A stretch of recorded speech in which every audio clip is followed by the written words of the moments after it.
Put your hands together for Cork GA legend, Jimmy Barry Murphy. Up to Jimmy.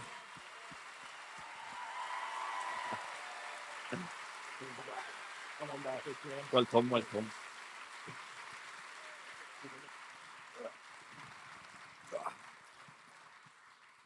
How's the form, Jimmy? Fine, thanks. All good now. What was it like when Roy Keane, out of the blue, live on Monday Night Football on Sky Sports, when they're all talking about Muhammad Ali and this, when he says you're the greatest sports person of all time in his eyes? What was that like? I was actually out having a pint to me local, and it was on in the background, and the sound was turned down. All of a sudden, everyone's phone started pinging, and they were saying, so they were able to rewind it and play it. It was fantastic actually, and I suppose at my age, it brought me back into the limelight, so I had to thank Ryan off that for that. Yeah.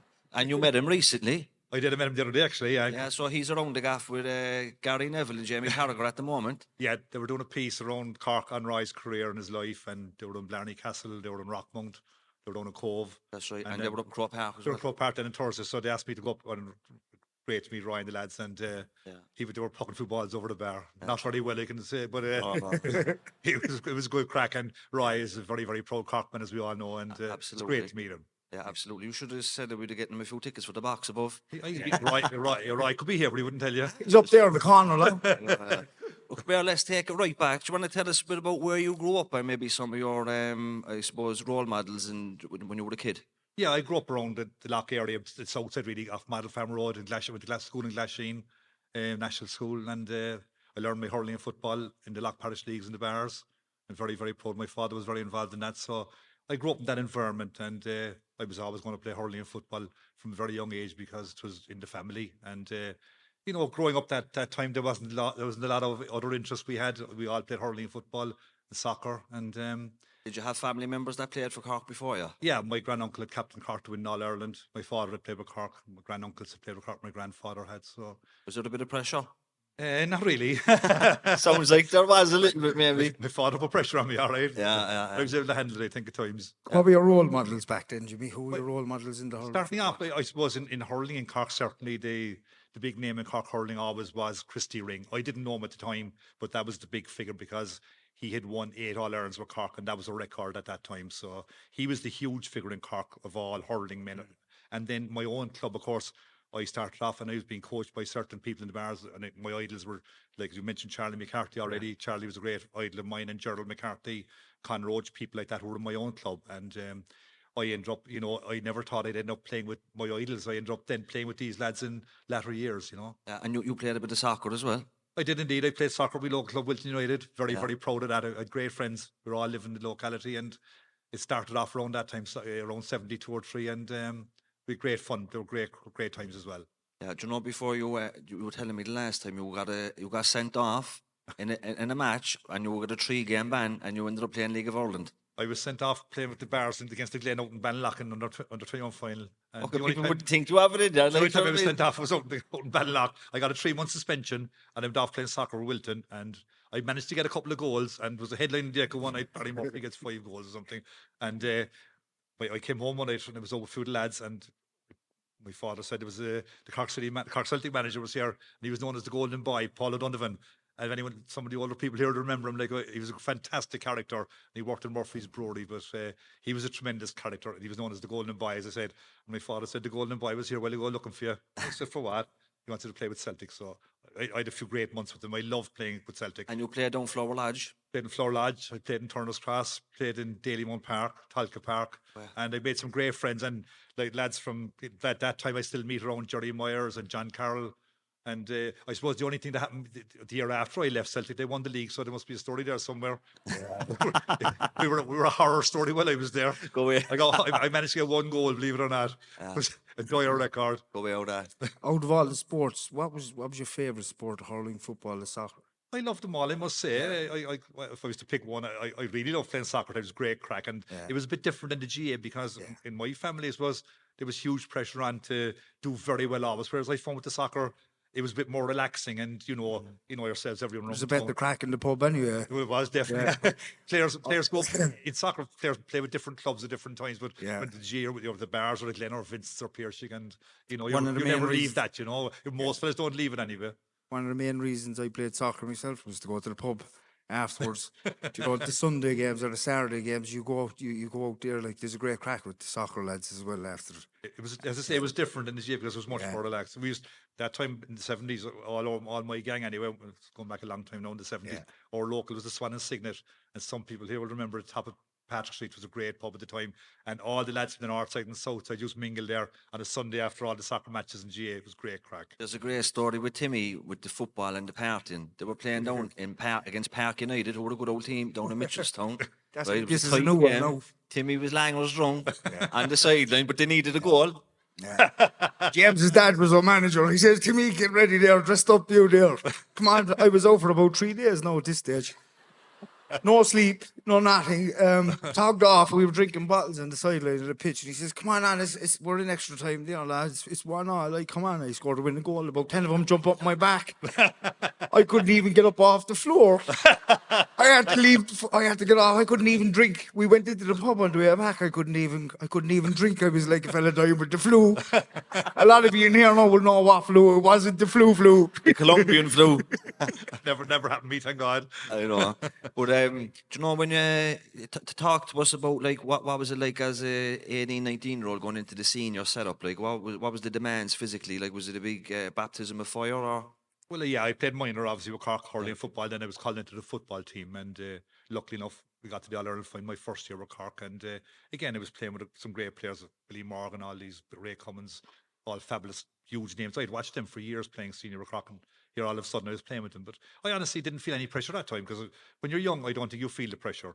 I didn't care at that stage. But in my latter years playing hurling with Cork and football, I did feel the pressure a lot more. You get to realise how much it means to people. And especially I learned that in Cork over the years, what being in Croke Park means to Cork people. I was even there the other day in Croke Park and I was talking to Roy Keane about this, and he was saying, playing with Ireland, playing with Manchester United, playing with Forest, it's not the same. And I said, well, it is. Must be playing with Ireland, Roy. Must be fantastic. And he said, no. He said, there's nothing like seeing Cork and Croke Park on All Ireland final day. And he said he was just saying he'd love to see it again. And he really meant it, because I suppose he said there's great pride in where you come from and you're representing your city and your county, and it means an awful lot to Cork people to be in Croke Park. We all know that. Absolutely, but as well, it's different from the soccer because soccer stars are kind of detached from the local community, whereas GA, you fellas that's living in your estate or working in your area. That was Roy's point. Like, they come from all over England to play with Man U or Ireland and or over Europe and the world nowadays. And whereas if we get to Croke Park in Cork, please God, we will next couple of years. We'll know all of them. We know their families, and it's special for people, I think. Like, yeah, do you know when in your early years then with your career, like were you working on the side? Like, what was it like outside of the Gaelic and the football and the hurling for you? As regards, just like your personal life, like were you working a day job? Or? I didn't really leave insert, a very average leaving cert. I wasn't the most academic person, so I started off working in the county hall, a temporary job, and then we got a job in the financial services as a rep. I suppose because I was playing with Cork, I got a job. But I wouldn't say I was the brightest fellow around town that with working out the interest rates or anything, but I managed to get by anyway. like most of us in that sector. Yeah, it's true. You fit in well. But you know, when as you got a little bit older, then so you started playing hurling and football, two very successful teams as well. But James, that's the thing, and what I did learn about that time about working on the road and meeting people and all that, and some of my colleagues I worked with years ago, and a present colleague of mine is here tonight. Hi, Donna. So it's you get to know when you're out and about meeting people. I did learn one thing, that you have to be yourself, and if you're calling, like my job was calling to different garages, finance for cars, and you've got to meet people. You've got to be able to present yourself. You've got to be able to, be natural with people. If you're not that, I think people see through you in Cork especially. And I must say, over the years, all my working career, I got fantastic support from people in Cork, and they really stood by me, and I'll always be grateful for that. Yeah, listen, the Cork look after their own. Chop it down. Yeah. So,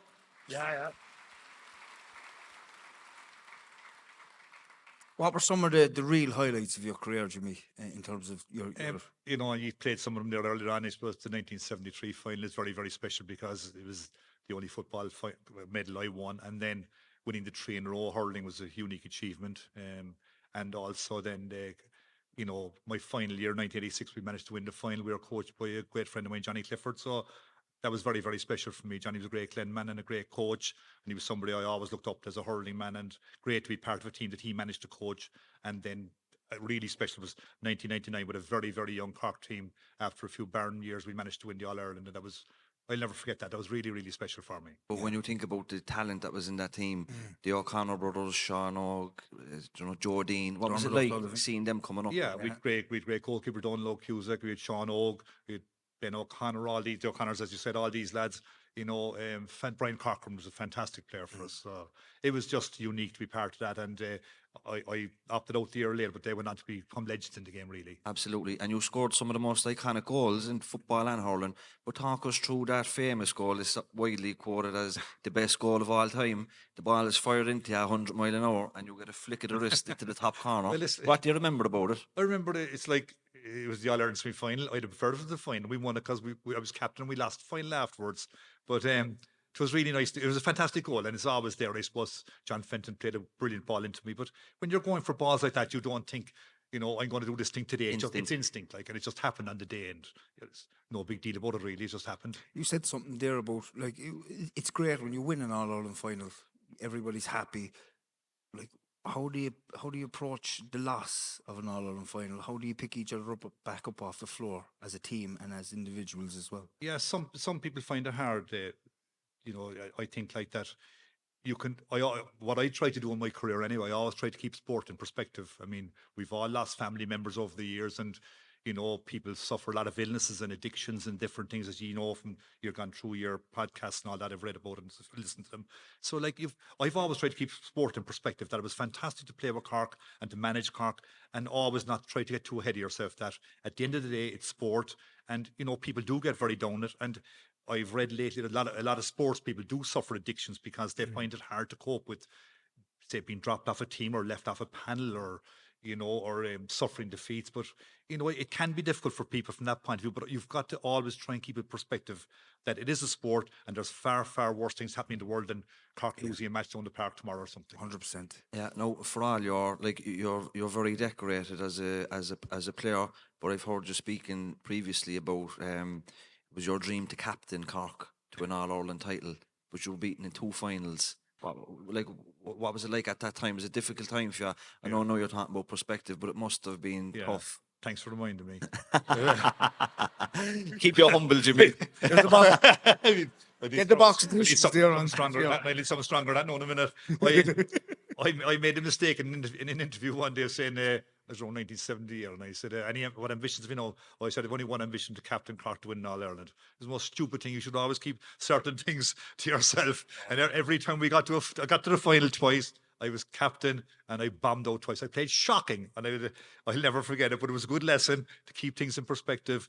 If you've big ambitions, keep them to yourself a small bit, and don't make it too public. Yeah. Do you think there's always someone waiting to trip you up? Yeah, but when you put it out there, do you think that you put yourself under pressure then? I did, and I would put it down definitely. I played well up to the finals, but when I got to the final, I think I wanted it so much, I didn't play well myself, and that's being perfectly honest. I did play poorly, and I put a lot of it down to the pressure I brought to bear on myself. What's life like post-career? Is it difficult? If you're lifting All-Ireland titles, Munster titles, and you're winning stuff with the Bears, and then it's over. How do you? I know we've had athletes on the podcast that found that really difficult to acclimatise to that. What was it like for you, or what did you do? I didn't find it that hard. I have a lot of other interests. I keep a few greyhounds. I go for a few pints. I enjoy my social life. I go to Cheltenham every year, and I enjoy myself. Did you win a few quid on Langerdon last week? I did, and you text me soon after the race just as well. I did. As if I didn't back Langerdon, I'd be having a show here myself next week. Was that a horse from Cork? The whole of Cork back. We won as well. Fuck you. The whole of Cork back to my thing. Oh, Jesus Christ. But your son then, Brian, he's a coach over the Man City. Do you want to tell us a little bit about that? Yeah, well, Brian played GA as well, played a lot of soccer, played with Cork City, and very proud of that. He played with Ireland, under 18, under 19, under 21, and he got a few caps, so very, very proud of that. And he's now working with the Man City Academy, working with Pep Guardiola. So it's amazing, isn't it? Lovely, it's great, yeah. Yeah. We'd love to get him on the podcast if you could make it. We don't know who to ask for Manchester City tickets. I'm his agent, I can arrange.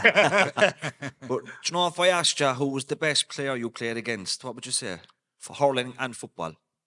Very, very difficult question. I've had so many good players. James. I can't really pin down. As I so many players I admired over the years. Of the players that I've been involved with, I would say Brian Corcoran certainly with Cork hurling was a magnificent player, and I can't be blowing up Charlie McCarthy's in the audience. I can't leave Charlie out. He'd be very upset going home if I didn't mention him. I know. What about some of the best players you played with? They would, yeah, definitely. As I said, Charlie, Ray Cummins, great player. Yeah. So many players like John Fenton I played with, Tom Cashman, all great players.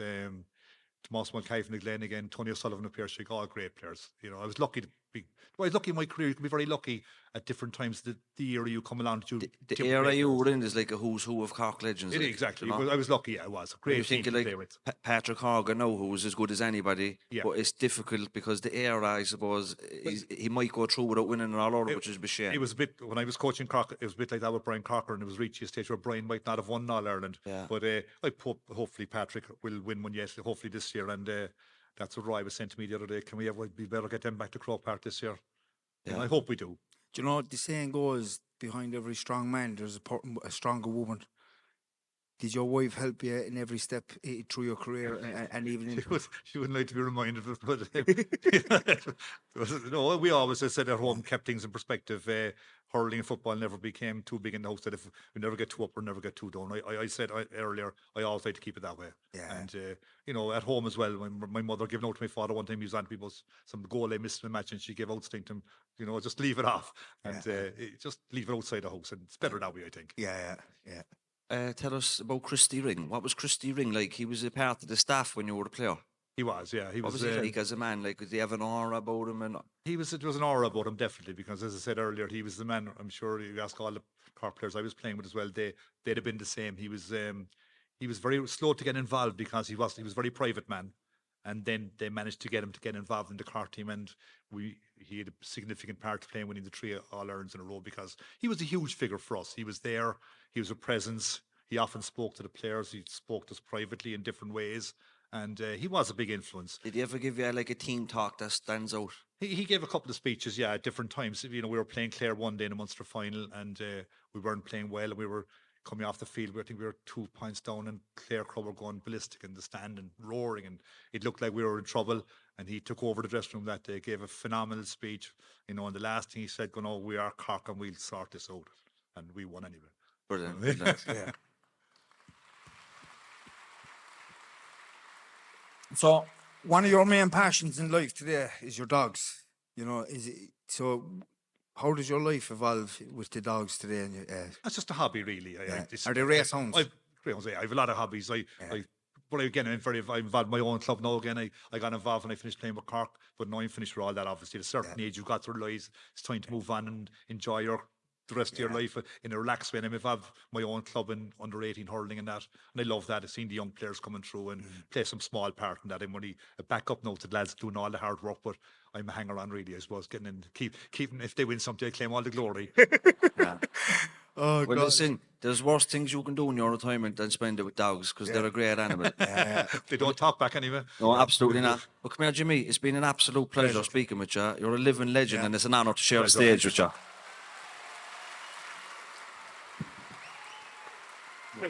Thanks, mate. You did great.